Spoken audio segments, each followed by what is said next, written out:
when you look at this picture, what comes to your mind? Okay, first thing is teaching. Okay,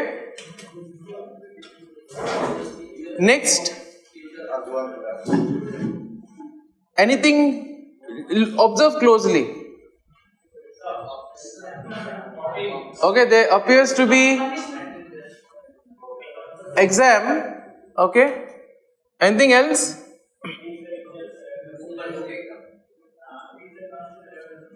Okay, so level of students.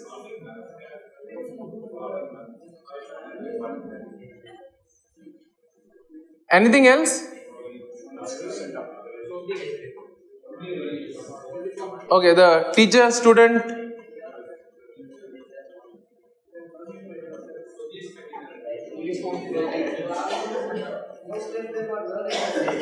Okay, so let's take a look at another one. Now, what comes to your mind when you look at this?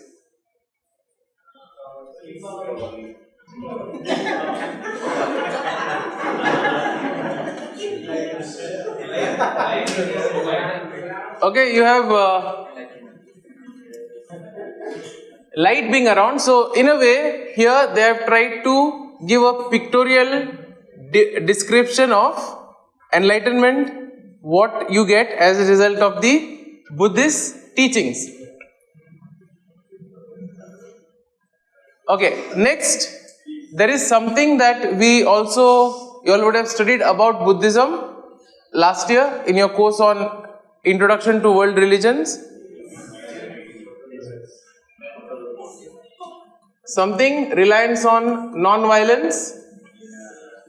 Okay, so in this way we see that the teachings of Buddha, as well as what we will do today, that is the consequences or implications of the Buddhist education system, also has reliance on non-violence. Secondly, also on more democratic principles. And finally here,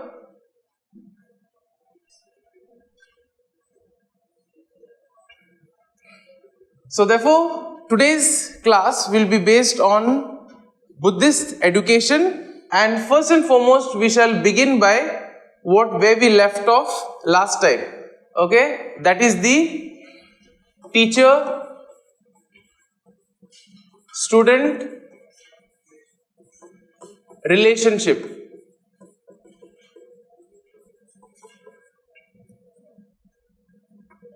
Now, how many of you all are familiar with the Y chart? Anybody of you all have heard what is a Y chart? Pie chart you all have heard, right? Okay, line graph, then there is bar diagram. Okay, so what is a Y chart now? So basically a Y chart will have 3 domains, as you all can see. That is, looks like, okay, feels like and sounds like. So when we take something, what appears to you? Okay, so when we say looks like, what does it appear to you? For example, let's take a look at this table. What does the table appear like? Rectangle shape, 4 legs. Okay, what does it sound like? In the sense, it sounds like something that is heavy. Okay, sounds like something that is used for keeping things. And how does it feel like? Maybe it is hard, comfortable, etc. Okay, so this is in general how a Y chart works. Today we will use this Y chart to look at something what we discussed last time, that is the teacher-student relationship. So first we'll begin. What does a teacher-student relationship according to you look like?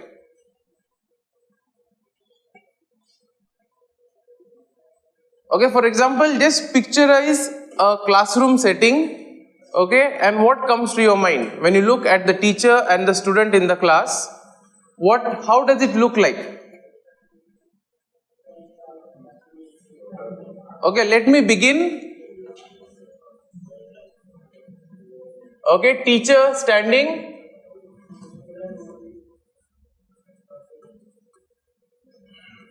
Students sitting,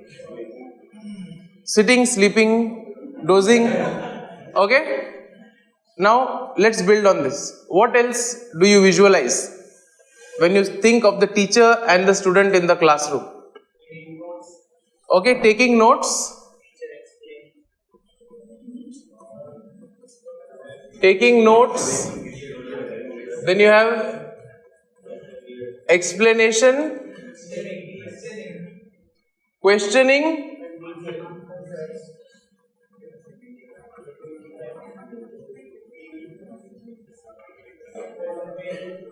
presentation. Okay.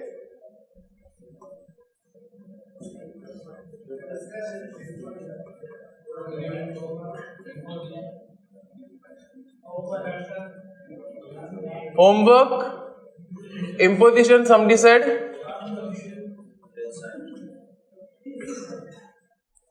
Okay, so also what else we can also picturize is a normal chalk and blackboard. Okay, then guidance, students asking for difficulties, teacher trying to solve those difficulties. Okay.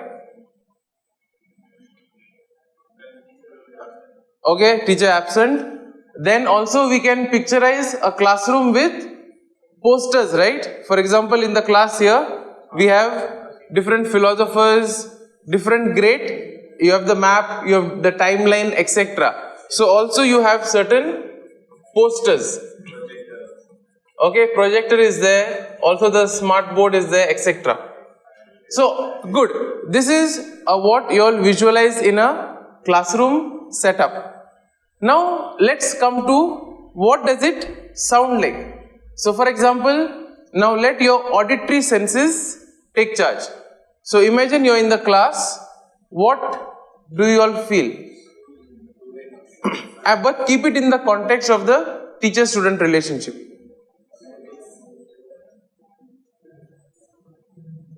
Okay, one thing we can hear maybe students asking questions and also maybe teacher answering.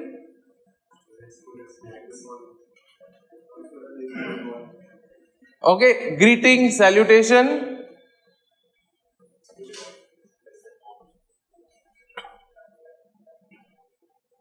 Okay, then what does the class sound like? Any class in general. Okay, silence. Also can be noisy in some situations. What else? When I look at the teacher, how does the teacher sound like? Confident.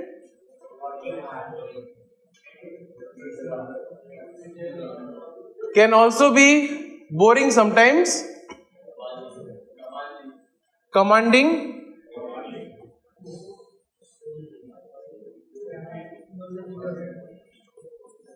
Can also be very demanding. Okay, entertaining.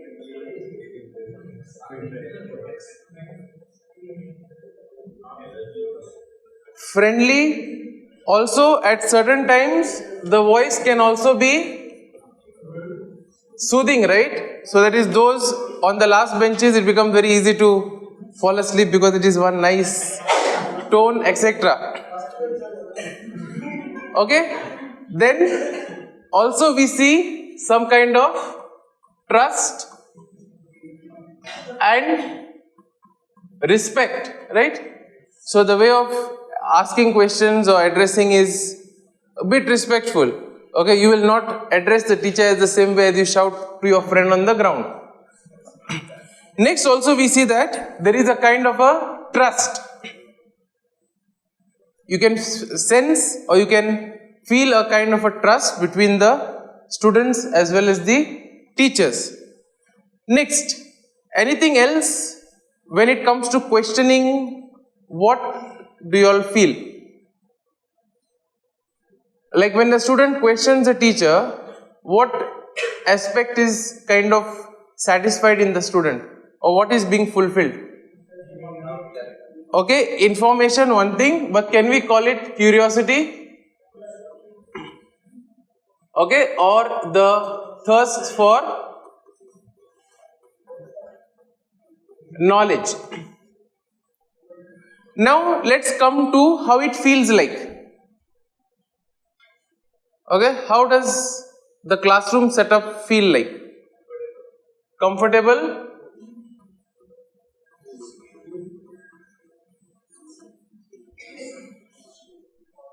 Then safe? Then maybe also we can say there are clear explanations. So for example, when you are dealing with philosophy of God, the proofs, etc., there are steps, there are like explanations given for the various arguments. Just an example. Then also there is this whole question of feedback. So based on your responses, okay, the teacher gets the feedback, and based on the response of the teacher, the students also react. So apparently it is said that students can feel the pulse of the teacher. In a way, we see that in schools also, okay, when you will go for regency, etc., you will realize that if depending on your mood, the students also in a way tend to react. Okay. Next, also we see that you can probably feel a kind of a engaging atmosphere.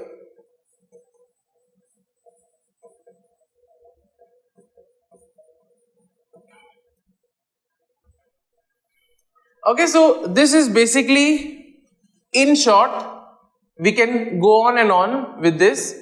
Okay, maybe towards the end of the course, again we can come back to this and see if there is something more that we can add.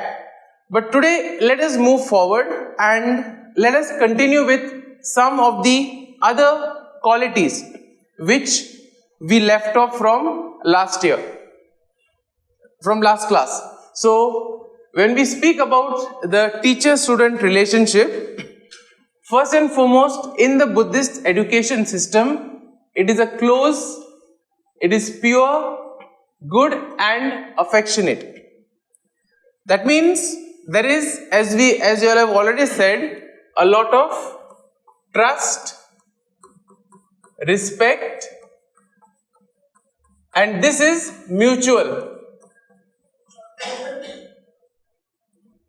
The teacher trusts the students put their faith in the teacher. Also, there is a lot of affection. That means the teacher is interested in the good or the well-being of the students. Now, next, we also see that the teacher must have in himself inspiring ideals, or he should be somebody who follows what he teaches. Now let's take, for example, let's go back to scripture now. What was the basic difference between the scribes, Pharisees and Jesus? What was the basic difference? I mean, you may have many differences. When it comes to teaching, let us narrow it down. What was the basic difference?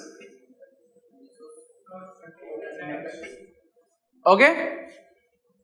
One is between teaching and practicing. Okay?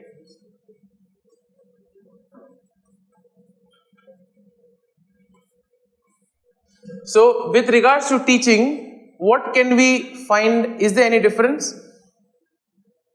How Jesus taught, how the scribes and the Pharisees taught?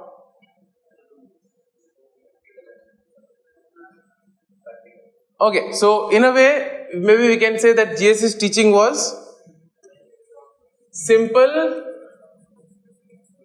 practical, really relating to day-to-day lives. When we see the scribes and the Pharisees, it was correct. It was more, in a sense, bookish and also kind of institutionalized. In the sense, it is given in the law. We have to follow the law word by word. Then we also see something with regards to practice, right? Now, when Jesus spoke about humility, when he spoke about relation with the Father or the kingdom of God, were these aspects visible in his life? When he spoke about humility, did we see humility in him, or was he a very proud person? When, for example, the best example that we can give is when he sent the 72 out. How do they go? 2 by 2. And what are the instructions that are given? Not to carry anything, right? So now when he gives such instructions, if he himself was not following it, they would have said, why does he want us to do that? He himself doesn't do it. But here, since they could find in him a very good model, a very good example, it became easier for them, even though it was tough, to follow. Another simple example that we can give is the examples that he used. Okay, from day-to-day lives of the people.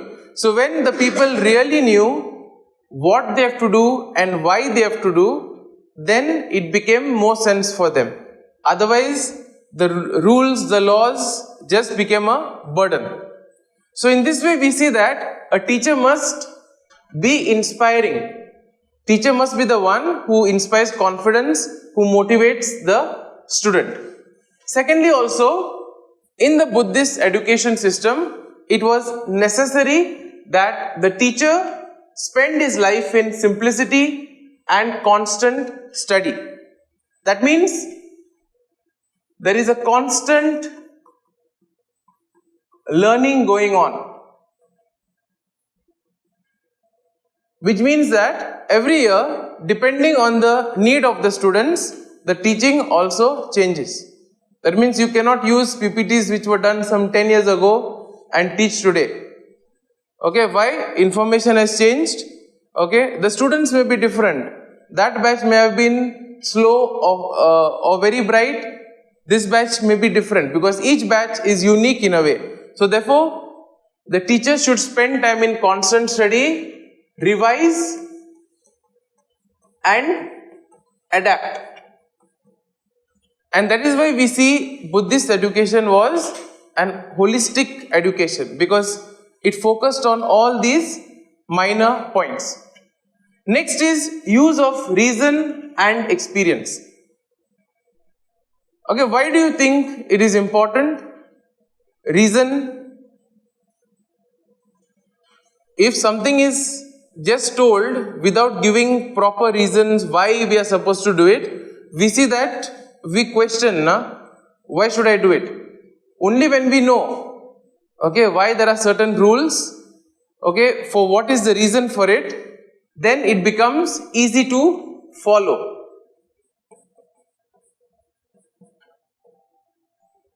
Experience. Do you think we can learn anything from experience? Okay. One thing is experience of ourselves. What we have experienced, we can definitely learn from it. And we see. Can we learn from the experience of others? Yes. Okay, how? Either to follow or not follow what they have done. Okay, so therefore in this way, experience can also teach us life lessons. So from the experience of others, from what has happened to the others, we ourselves can learn a lot. Next,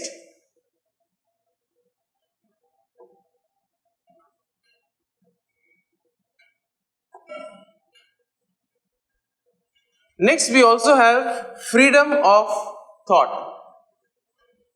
And it is here we see that in the Buddhist education system, as we will also see later on, it was more of a democratic system.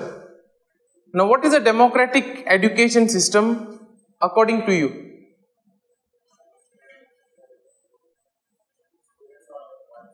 Okay, so good. That means there is participation. Then, anything else when we speak about democratic? When we say India is a democracy, what comes to our mind?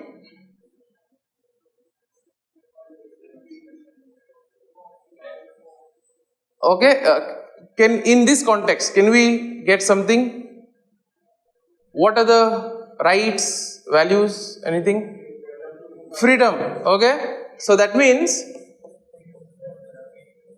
in the class, the students are not threatened. Okay, that means you have the freedom to, if you want to go to the washroom, get up and go. If you want to have water or something, there is freedom. Similarly, there is freedom to question the teacher, why you have said this. Okay, I feel there is also the freedom to give a critique. Okay, I feel this is like that, this is my opinion. So therefore we see that there was freedom of thought.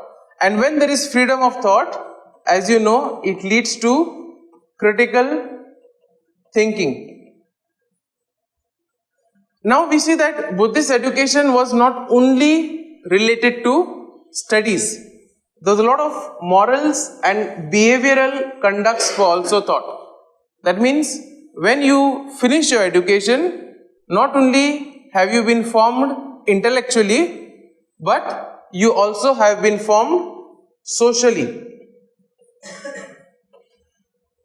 In today's world, we see that there are four kind of quotients. Okay, you have the IQ, that is, okay, IQ, intellectual quotient. Then you have EQ. What is EQ? Emotional quotient. Then you have kind of SQ, social quotient, and there is something called as AQ, that is adversity quotient. Social quotient basically refers to when you go outside, how do you interact with society. Adversity quotient will focus more on the problem solving. You are faced with a situation, you are faced with challenges. Do you focus on the problem or do you look for solutions? So in this way, they were not only taught intellectual formation, but also moral and other disciplines were taken care of. Also, they had to maintain a self-restrained life. That means a life of discipline. Because we know that if you are disciplined, you can then achieve what you planned or set to achieve. So this is basically with regards to the teacher-taught relationship or the student-teacher relationship. So there were certain things that the student and the teacher were expected to follow.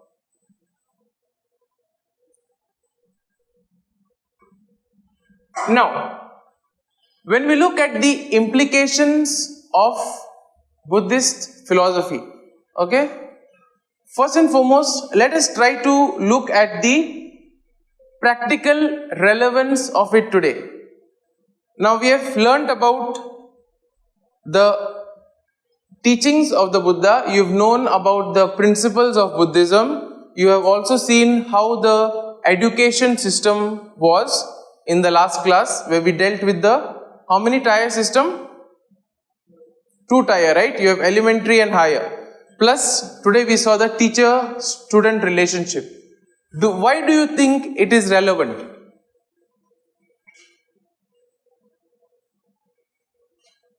Or is it relevant?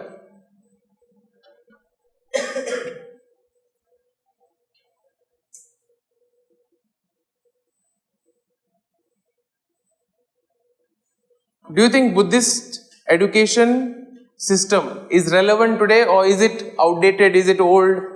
We can give it up.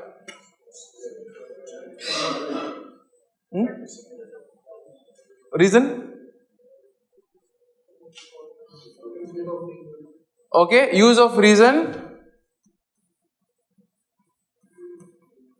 Any other?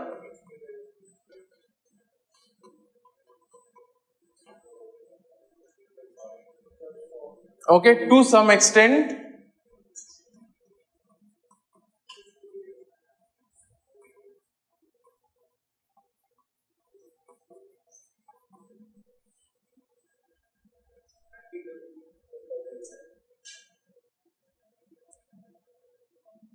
Relevance? Relevant or no?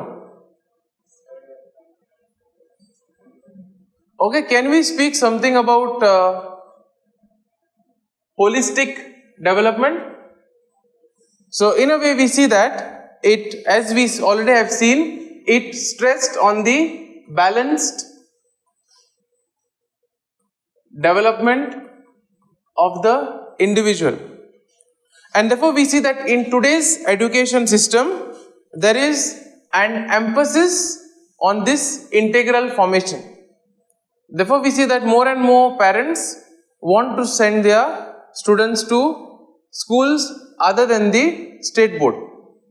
Okay, because why? They get more exposure to other skills and therefore are being formed holistically. Next, we also see that ethical and moral values.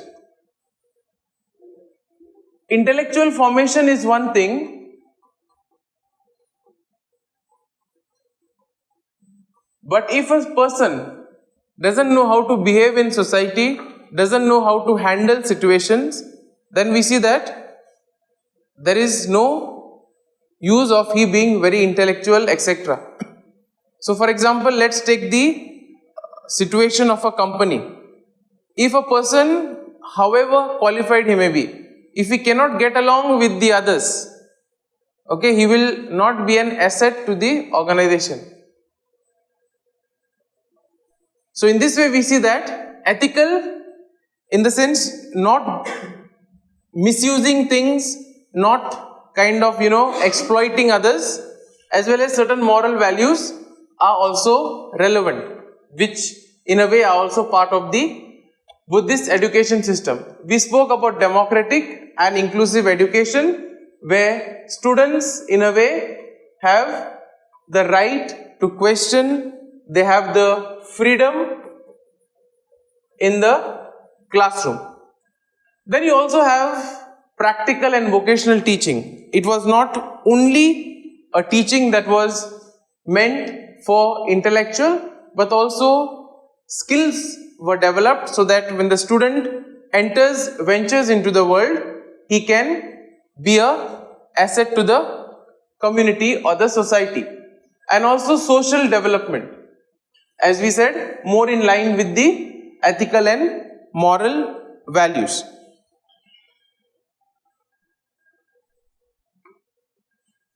So we see that other than that, the Buddhist education system was free from communal narrowness, in the sense that during those days we see that the caste system was very strong, and in the caste system only a few had the opportunity for learning.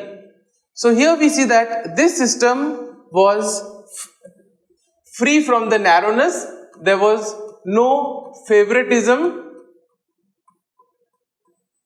no bias,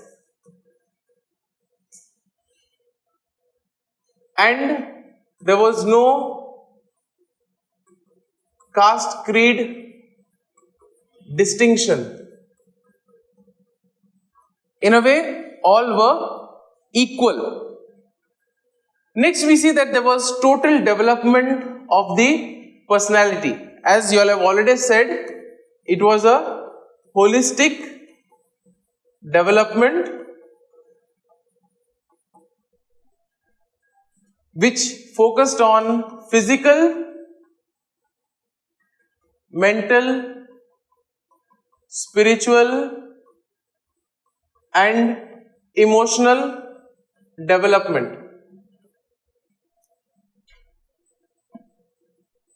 And we see that even today, many are realizing the importance of developing physical, mental and spiritual as well as emotional maturity in students. Now, when we were in school, okay, at least, did you all have punishment in school? Okay, so I think the severity of it would have reduced. Okay, now we see that teachers in a way cannot touch the students, or you cannot. During our time, the scale was a common form of punishment, either on the knuckles or on the back. Pinching also was there, standing in the corner, duster also, standing on the desk, okay, standing outside the class,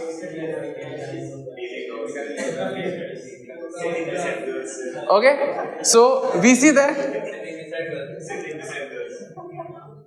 okay, so we see that all these things were done.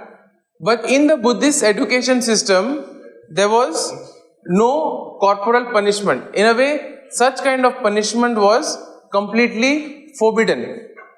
Okay, and in this way we see that it was done so that trust between so that there is no fear in the learning. That means the student learns out of love, not out of fear. Now, also you had kind of a logical systematization of ideas. As we have already seen, emphasis on reason. And in this way, we see that it stressed a lot on the Eightfold Path and the Four Noble Truths. So in a way, the teachings of the Buddha also formed the integral core of the Buddhist education system. Okay, democratic, as we have already seen, freedom of inquiry, and overall development of the good conduct. So all the techniques were in a way aimed to a sound development of the student.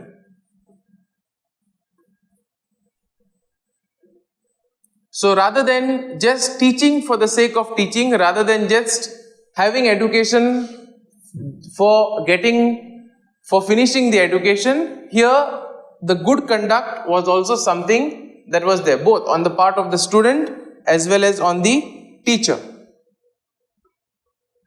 Moral discipline as well as emphasis on manual skills. Again, education for life and not for marks. Okay, that means you learn something, you remember it, rather than just learning one night before the exam and then forgetting all about it. Then we also see that it was very practical oriented, which, as you all have already said, which enabled students to easily gel with the society. Now, when we look at the methods of teaching,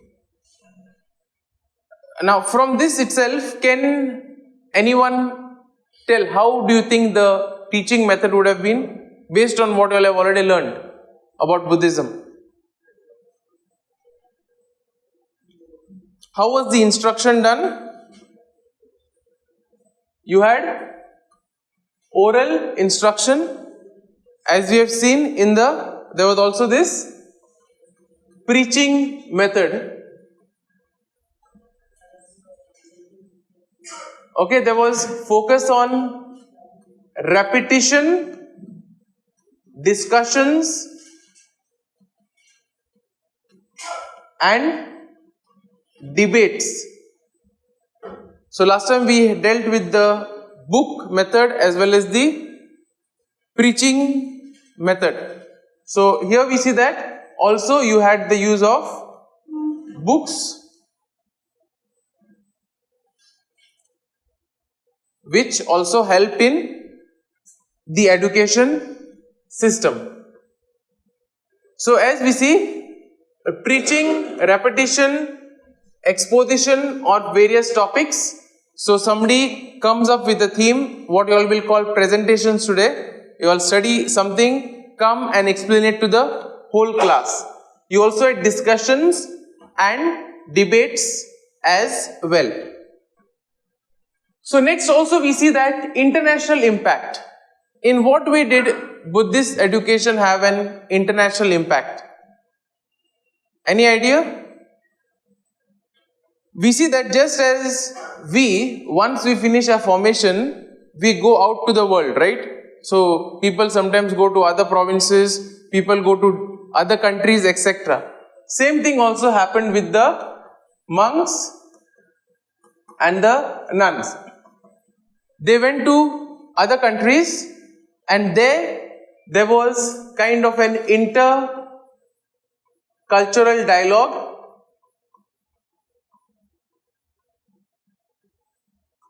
where Buddhist elements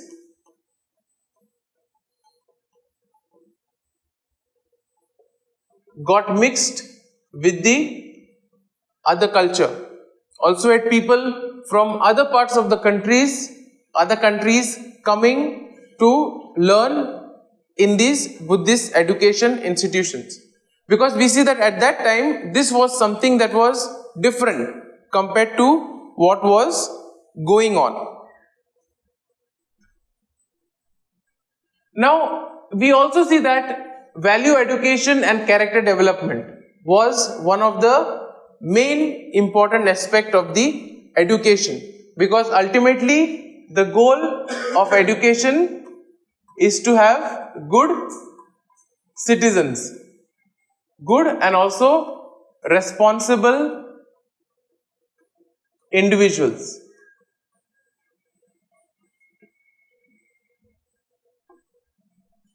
So we see that there was a curriculum which was there, which included secular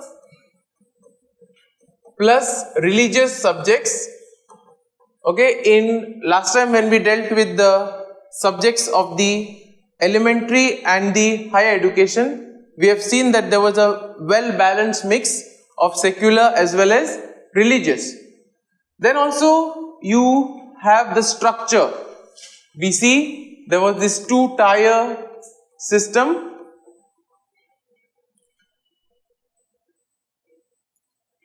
And also there was a kind of a test, as we have seen, for admission.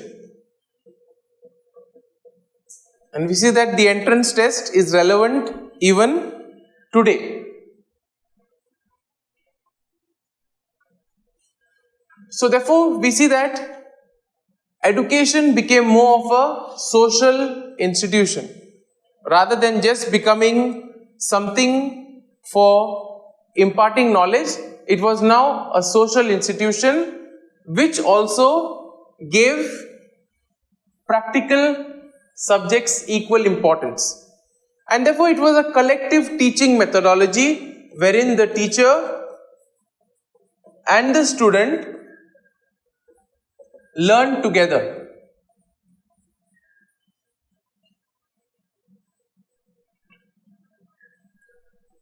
Okay, so now we can reflect on a few questions.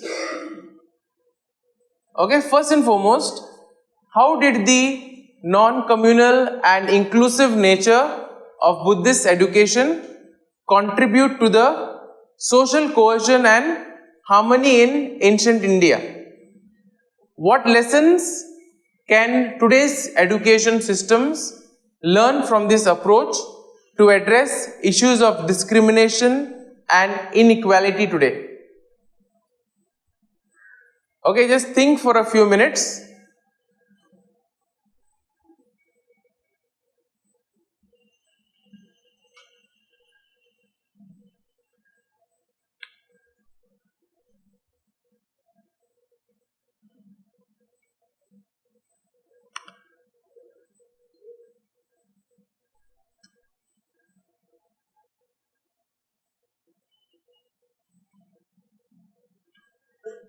So first and foremost, do you all agree that Buddhist education, did it contribute to social harmony? Okay, so we agree with first part that it promoted social harmony. So now, based on what we have learned in the last 3 classes, what can today's education system learn from this? Especially with regards to inequality, especially with regards to opportunities for education that are not equal everywhere.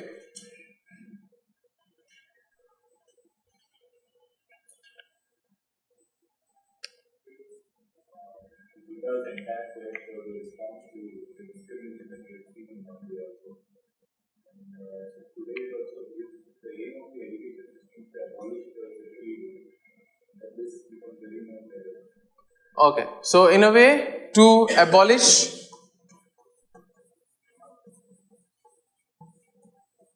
social evils.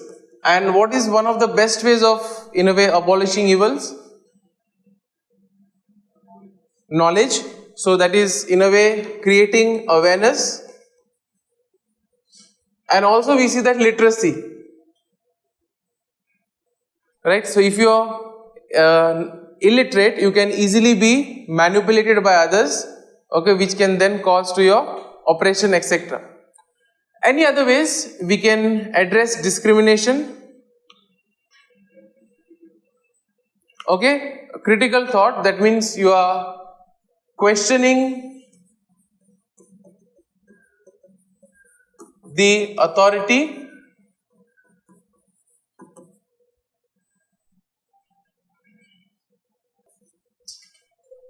Yeah, so in a way we can say reaching out.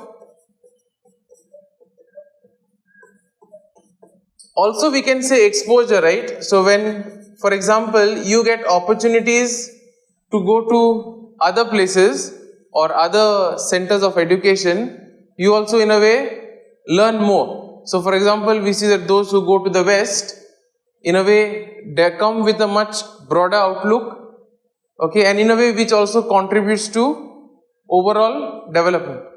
Sister?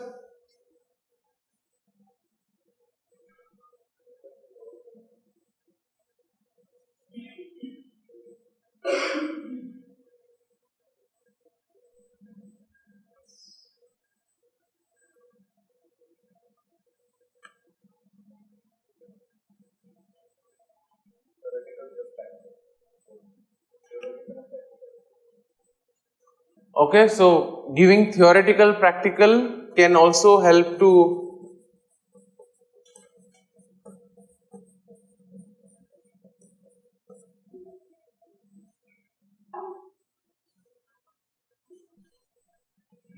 any other things that today's education system can pick up from the Buddhist education?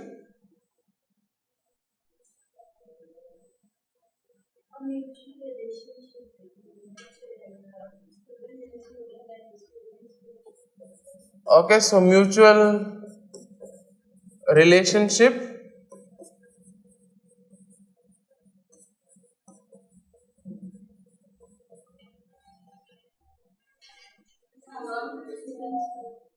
Okay, so also among students. So where there is equality,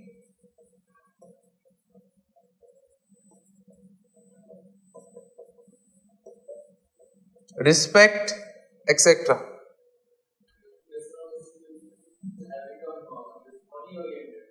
Okay, we see that money oriented, so that means the goal is not on education, but for example, not only that, even the coaching classes have become kind of now a business rather than the whole purpose of education. Okay, so good. Keep this question in mind, keep these thoughts in mind, reflect over it. Now for the next class, I want you to do 2 things before we begin. First and foremost, just go through what we have learnt about the Buddhist education system. So today we have in a way completed the Buddhist education system. Next class we begin by answering these two questions, okay, and then we will move towards the Jainism system of education.